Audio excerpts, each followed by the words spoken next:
Okay, nobody touch Pam's nipples. Hi YouTube, so it is Elizabeth, also known as Nurse Zabe, here on YouTube and Instagram, back again with another video for you guys. For anybody who's new, I am a labor and delivery nurse and certified childbirth educator, and I wanted to make a kind of different video in a kind of different location for you guys today. One show that is always a go-to for me is the show The Office. And in season 6, Pam and Jim are expecting their first child. And the episodes surrounding them having their first baby are some of my favorite. We're gonna start by watching part 1 and use that as a conversation on when to go into the hospital, what techniques Pam and Jim are using really well to deal with early labor, what things that they can work on to help you learn a little bit while we do something kind of fun and entertaining. So I have my laptop right here. I have headphones, I'm gonna watch it. Then I'm gonna put in like a picture in a picture so you guys can watch the clips with me and we will react to them. So we're gonna go ahead and get started. I love the intro, but we're gonna skip. Pregnant Pam and I, we get hungry at the same times, so we've been eating together a lot. Not all meals, just second breakfast, lunch, second lunch, and first dinner. So, in pregnancy, we really are looking to only have about 200 to 300 extra calories a day, but towards the end of pregnancy, your uterus is going to be really smushing your stomach and your intestines, so small, frequent meals can be really helpful in making sure that you're getting enough to eat, that you're feeling comfortable after meals, helping to control heartburn, things of that nature. So I don't recommend eating for two, as they say, because you're really just eating for you and like a very small version of you. But doing small, frequent meals, particularly towards the end of pregnancy, before you feel like your belly has really dropped and given you some more room to breathe and digest, can be really helpful. Kevin and Pam, I like that idea. Second breakfast sounds really good to me right now. Ooh, getting there, huh? No, I still have time. I'm having contractions, but they're irregular and far apart.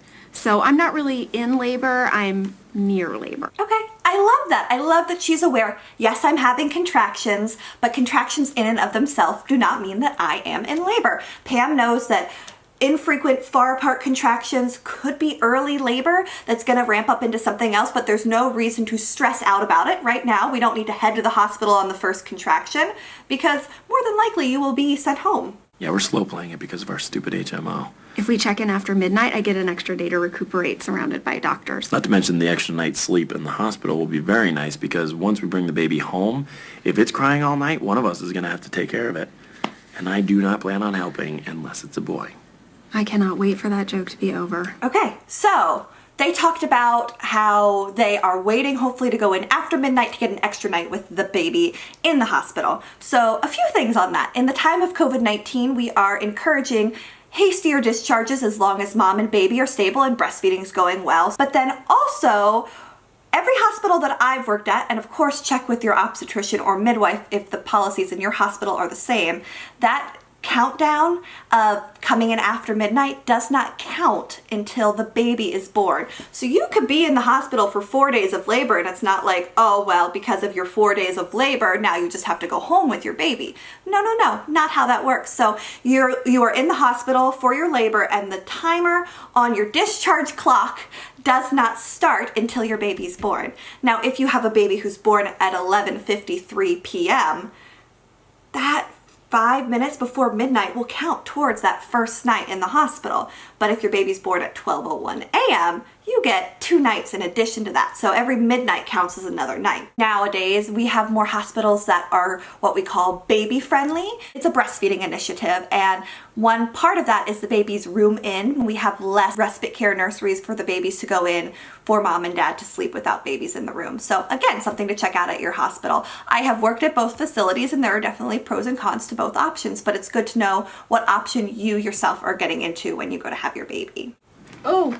Ho, ho, ho! Contraption! She's contrapting! Okay, Oh you my know what? God. I think that I should drive you guys to the hospital, and here is why. I am a licensed Class C driver in the state of Pennsylvania. Michael. I gas up the car. Actually, I put diesel in this time, try to save some money. Michael, shouldn't have done that. Happy to do it.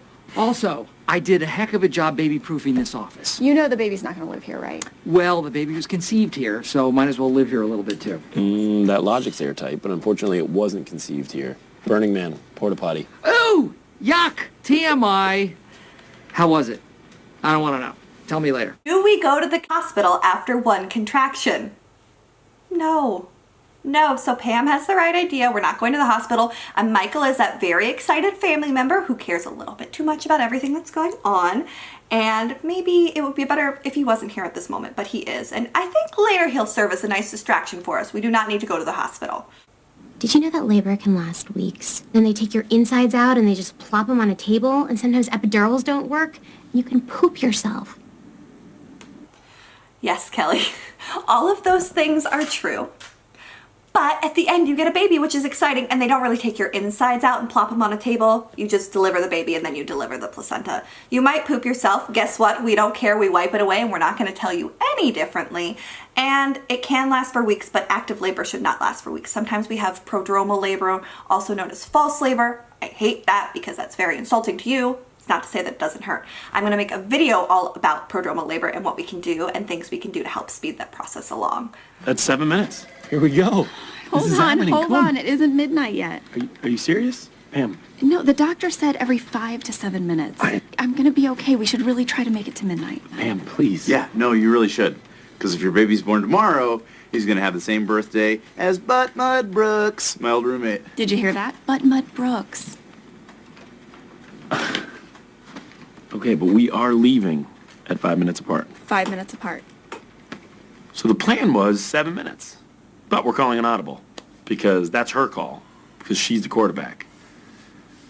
I'm just the left tackle who happened to get her pregnant. Okay, so what do we know about when you should go into the hospital? We have a rule called the 5-1-1 rule. So when your contractions are 5 minutes apart, lasting 60 seconds for an hour, then you want to give your doctor a call and chat with them. And your doctor is probably going to want to speak with you, the laboring person, because doctors and midwives and nurses can really kind of sense where we are in our labor based on the noises you're making during a contraction. Are you able to talk through a contraction? Do you have to stop and breathe? And that can give us a really good estimate on when you should come in.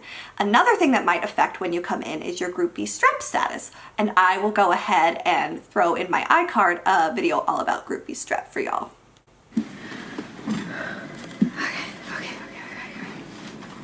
Okay. Can be a really good mantra that we do during our contractions.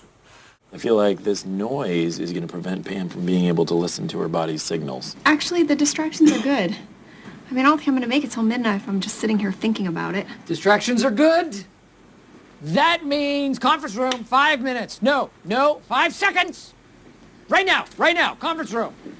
Topic, potpourri, let's go. I'm sort of a master of distraction. When I was a kid, my mom received compliments left and right. Thing that we didn't make a separate video on in our labor toolbox series, if you guys want to check that out, I will put it in iCard, was distraction. So in early labor, we really recommend that you use distraction, be it keeping on with your everyday life, going to work, going about normal routines, running errands, or distraction can also be in the form of watching a show, particularly one that you find super familiar, super comforting to you, and also funny. Because if you are laughing, your body's going to release oxytocin, which is going to help with labor progression. At the same time, there's going to be a point when distractions don't work, when the jokes aren't funny anymore, when you just want everyone to be quiet, and that's okay too. So distractions until they don't work anymore, and then we reach into our toolbox and we find something else. The purpose for this meeting is to take Pam's mind off of what's going on inside of her body. I'm gonna go look at the internet. Oh, God. Oh, all right. That's a good one. Oh, okay. Sorry guys, just keep talking. Okay. So Pam has a lot of support people in this, but what was Pam doing during that contraction that we ideally want to try and avoid? She was really tensing up. So what she needs to do is try and focus, 1, on distraction, but 2, on her breathing, on taking a nice deep welcoming breath to let everybody know that the contraction is coming, and then to continue to breathe through the contraction while remembering to keep her face and body relaxed through the contraction. And perhaps that chair is not the best place for her to be. Perhaps standing up would be a little bit more comfortable, and rocking, or a birthing ball if they have one. Pam, you are a woman warrior. Oh, thanks, Kelly. Kelly, I know you were very afraid of birth, but I love that you came with your words of affirmation. You are a woman warrior, and honestly, we all are going through this. Where are we? We have every 6 minutes, ladies and gentlemen. Another 75 contractions, and you are going to be there. For the love of God, Pam, do it for Ultra Feast. So, Kevin still wants to do Ultra Feast. I am all for eating in labor, and studies and evidence show us that that is what's best for moms to help fuel their bodies and fuel their muscles. But nobody should do an Ultra Feast when they are in labor. One, I don't think that sounds good to anybody who's having contractions. Small, light meals, honey sticks are great, chia seeds, things with some protein and some carbohydrates to help fuel you, making sure you're drinking lots of water, or something with electrolytes too is good, so like coconut water. Those can all be great things in labor. Keep in mind that anything that you eat in labor, you very well might see again. Now, vomiting does the work of 3 contractions, I have heard, and while I don't know if that's factually true, I definitely have seen vomiting do some great work in dilating our cervix and helping baby come down the birth canal. So if you throw up, it's okay. It is totally normal, but just keep that in mind when you're eating when you're in labor. I would not Ultra Feast. I printed out 10 ways to induce labor, and I'm my thinking favorite we just do scene. the opposite of those things, and we could slow down your labor. Erin, read the first one. Stimulate the nipples. Okay, nobody touch Pam's nipples. Think of Pam's nipples as Toby's grundle. Her shirt is touching them. Maybe we should cut holes in her shirt. I have a shirt like that in my car. Okay, yeah, why don't you go get it? Nobody touch Pam's nipples.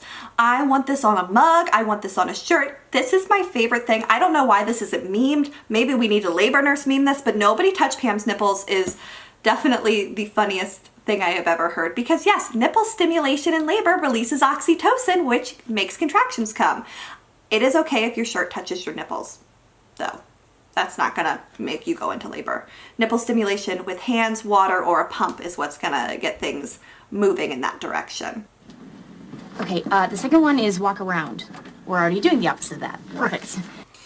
But again, sitting, look at that position. She's leaned back. That baby is going to be malpositioned. We need to be up and moving to get baby into a good position, even if we're trying to stave labor off. I'm sorry.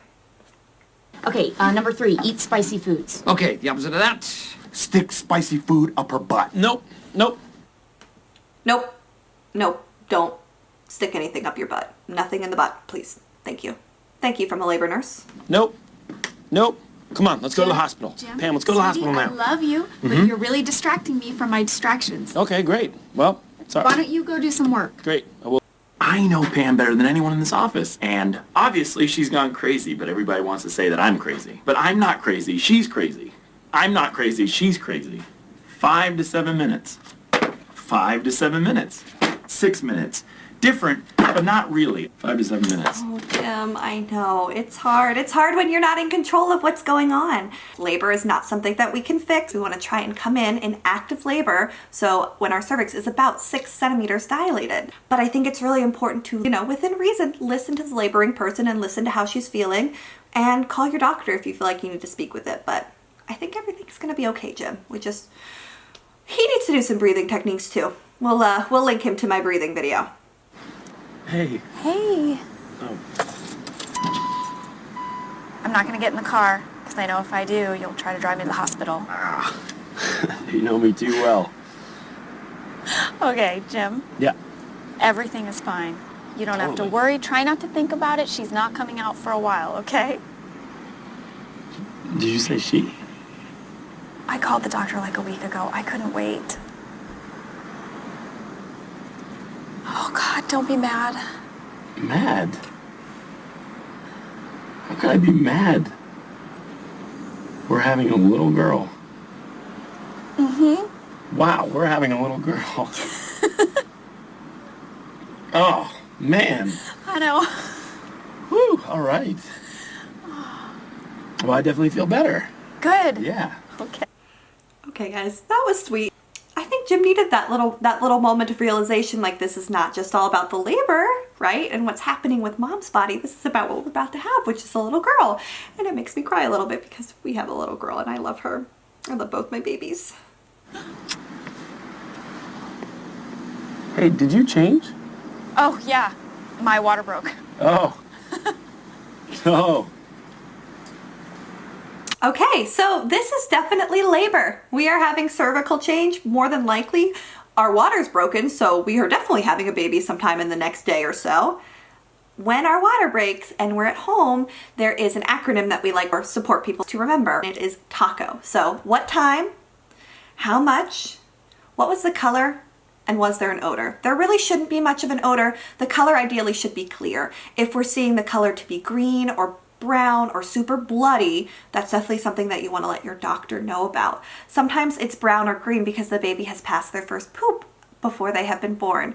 And sometimes this is very normal, and sometimes this can be a sign of fetal distress. So when you call your doctor with that information, and they really should be calling their doctor at this point just to let them know what's going on, they don't necessarily need to be heading into the hospital, but having that conversation with their doctor at this point would be good.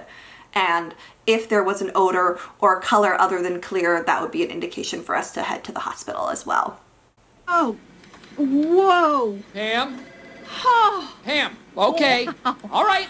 Okay, it's time. Time to go to the hospital. Somebody get Jim, please. Is it midnight yet? No, it's 4:35. 4:35. All right, almost made it. Almost made it. Too bad you didn't have sex like 7.5 hours later. But you had to have the afternoon delight. I understand. Sometimes you have to go for it. Let's go to the hospital. Not how that works. The time that you have sex does not determine the time that your child is born. No, not yet, Michael. We can do... Oh, wow, it's almost time for Ultra Feast. Oh. Where's Kevin? Okay, I was with Pam up until this point, but I think we definitely, again, like I said, need to have a conversation with our doctor. I would avoid Ultra Feast, and I would maybe at this point consider heading to the hospital. I'm fine. I'll get there. And if I don't get there, I don't get there. I think all of us have this thought maybe at some point in labor, like, all right, I'll get there if I get there. I don't get there, I don't get there. We'll just have this baby in the car. If we're not really prepared for a home birth, not really the best idea. And cars don't really come back from having a baby in them. It gets a little gooky. Are you okay? Yes, I'm fine. Are you sure? Yeah, the doctor said that it's still considered a minor contraction as long as I can talk through it. Yep, things are getting a little bit more intense. Pam needs to remember to breathe through her contractions and not hold her breath. That's going to make them more manageable. And she's right. As long as you can still talk through your contractions, things are considered pretty early as you're starting to have to breathe and work through them.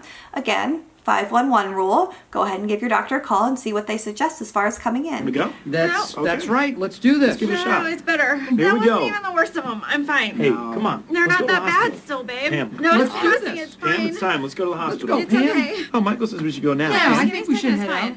Pam, Oh, no, it passed. It's you know good. what? I Here don't we know. go. Okay, Here we let's go. go. We gotta Babe, go to the I'm not hospital. going. We're going. I'm We not. need to It's go. fine. You really need Hey, to go. come on, come on. No, I'm not going. I am not going, okay?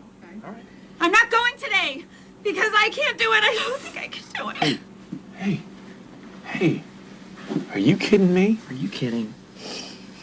If anyone can do this, you can do this. You can do this. You can do this. Pam, I'm scared. I'm real scared. I'm scared too. I'm petrified. But the best news is, we're gonna have a baby today. Yeah. A really awesome baby. We're gonna have a baby. So let's have it at the hospital. Let's do that. Hey, woo! Did you see those words of affirmation? That eye contact, that touch? Those were all great things that Jim and then Kevin and Michael were also involved in. How are we doing on contractions? 2 minutes apart. 2 minutes. Oh, God. Oh, Michael, no. I told you. It's okay. No, I told you to warn me at 5 minutes. Jim, we waited too long. I know. We waited too long. went 2 from minutes doesn't do 5 us any to good. 2. Well, what happened to 4 and 3 We're minutes? okay, Jim. Okay, Pamela. You know what time it is? I don't want to have my baby You know here. you're not going to. You know where you're going. The hospital. Yes, you are. And you know what you're going to have? A baby. Yes. We're going to the hospital. We're going to have a Okay, baby. and then you saw, her contractions are 2 minutes apart. Ideally, we would have had a conversation with our doctor a little bit sooner, but it's okay. They're still gonna make it to the hospital. We're trying to get there in active labor. It sounds like we have moved into that active labor time, so the car ride is not gonna be pleasant. It's just not. It's not fun to contract in the car, but you can do it.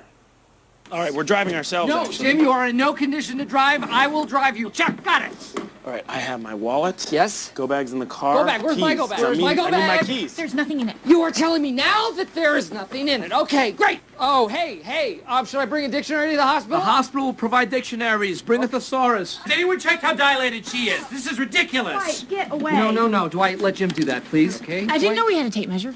We don't. Okay, we need to remain calm. We do not check people's cervixes if we don't know what we're doing, especially if their water is broken, and particularly with a tape measure. Leave that to the professionals, please. And everybody calm down. Nice deep breaths. We're gonna get to the hospital. Wait, my iPod's not in here. Okay. It has the birth song on Okay, it. I know, but my iPod is in the go bag. We'll be fine. Jim, I don't want the first thing the baby hears to be the 8 Mile soundtrack. Lisa, what do you want to do? I don't know. Let's go by the house and get it. It's only 20 minutes Pam, past the hospital. Pam, no. Are you nuts? We're going to the hospital now. Guys, stop fighting. Come on. Do you want your kid to come out a lawyer? Don't need to stop fighting because you don't want your kid to come out a lawyer, but keeping our voices low and our tones calm and sensitive are really important. The nice thing is we don't have to worry about leaving our iPods at home now that we have the internet and YouTube and Apple Music and all sorts of things available for us in the hospital. But having music is a really great way to make us feel comfortable, safe, and secure in the hospital. So I love that they made a labor playlist. Okay. Great. All right. Do you have everything, guys? Michael, just go park the car. Okay. All right.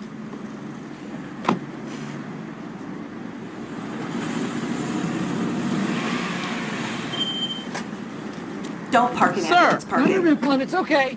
You can't park here. Don't do that. Please don't do that. When the laboring person perhaps is moving really quickly, call ahead. We will meet you at the front of the hospital. We will help make sure that mom gets in there safely. Normally, a lot of hospitals will have valet parking. Unfortunately, in the time of COVID-19, not an option, but we will have a place where you can safely put your car until we get mom inside the hospital onto our unit so that you don't have a baby trying to get to our unit. We have an emergency backpack we bring if mom is getting really close to things, and we can deliver a baby anywhere, and babies come when they come. So don't worry so much about getting your car parked, but you'll come back to that eventually. Okay, and that was the end of our labor video. So let's talk about some things that Pam and Jim and everybody did a really good job at. Distraction. We love distraction in early labor. Just keep on keeping on and wait until you need to start working through our contractions. We like that Pam was having something to eat while she was in labor. That was really good. We liked that Pam was kind of not freaking out at first about the contractions. The words of affirmation that Jim gave to Pam, that Kelly gave to Pam, were beautiful and lovely and kind of made me tear up a little bit. Things that we can learn to do a little bit better from this episode. Changing positions is going to be really important. Upright birthing positions help facilitate a really good position for baby and help us deal with our contractions and make things less painful. Breathing through our contractions and really focusing on not holding our breath and not tensing up are going to be really helpful. Perhaps not laboring around a whole office of people would be useful in making things go a little bit more smoothly and feeling a little bit more safe and secure. But for them, the office is kind of their second home, so perhaps that was a great place for them to labor. And finally, please don't park your car in an ambulance bay and then throw your keys out into the unknown so that we can't move your car, because I can guarantee you it would be towed. Anyway, I want to thank you guys so much for watching. Definitely let me know down below if you have any other thoughts on this episode. I will at some point do the delivery episode and the episode where they're in the hospital, where they deal with an unsupportive nurse, a male lactation consultant, and Pam may or may not breastfeed somebody else's baby. So stay tuned if you want to watch that. Bye, guys.